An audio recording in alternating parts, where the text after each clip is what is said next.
everybody. Welcome to a mini lesson on the famous outdoor sculpture gallery in Florence, Italy, called the Loggia dei Lanzi. The Loggia dei Lanzi is a plaza adjoining the famous Museum of the Uffizi. There you'll find a masterpiece of medieval architecture. It was built around 1380 to host public ceremonies and assemblies, but now it hosts a sculpture gallery. We'll explore a few moments in art history, take a quick peek at Roman and Greek myth, and explore elements of how this art provides clues related to issues surrounding social justice. Our entrance is flanked by two lions. These beautiful marble pieces were once housed in the villa of the Medicis. Going forward now, there is a trigger warning related to some discussion using terminology around sexual assault. This first sculpture we're going to look at is based on Polyxena, who was a Trojan princess. And here she is. This is Achilles' son taking Polyxena from her mother. He is sacrificing her on the funeral pyre of his dead father in order to help create the winds to get the Greek soldiers home. This sculpture, made by Bologna in 1545, shows Hercules killing the centaur who was about to kidnap his wife.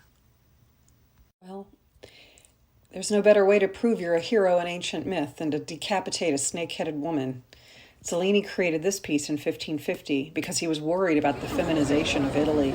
Made of bronze with a marble base, it shows a triumphant Perseus standing on the beheaded body of Medusa, who was punished because she was sexually assaulted in a goddess's temple.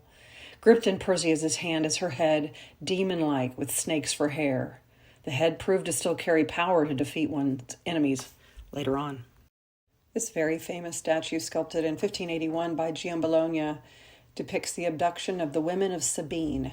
There are actually several different pieces here in the gallery depicting elements of this story. It's one of Rome's origin stories.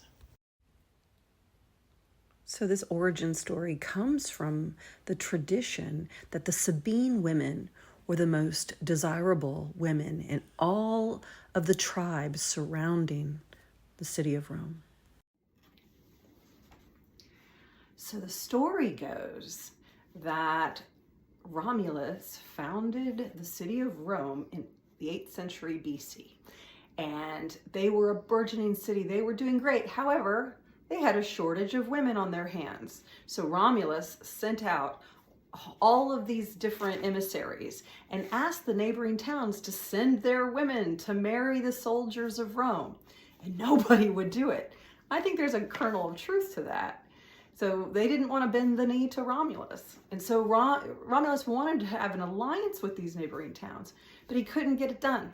So he plotted instead, and he held a festival that he created that called the Consuela, and it was a wonderful celebration and a religious festival, and all the neighboring towns came, women, children, men. And at his signal, he stood up, put on his cloak, and all of the soldiers captured and carried off all of the women, mostly maidens, and kept them for their own. Well, as you can imagine, this started quite a battle, quite a war, quite a tension between the town of Sabine and Rome. And they fought, and they battled, and they killed. And there was so much grief that the women of Sabine that were now married to these Roman soldiers said, "No, stop, don't fight on our account. We must have peace. We sue for peace." And supposedly it was the Sabine women who helped create the alliance between their brothers and the fathers of Sabine and the soldiers' new husbands of Rome. And that is how Rome was able to survive and thrive. Truth is, we're looking at some ancient and not so ancient codified ideas of power. Well, what's that mean? Violence is glorified through gorgeous art. Art mixing with brutality, it's a paradox, isn't it?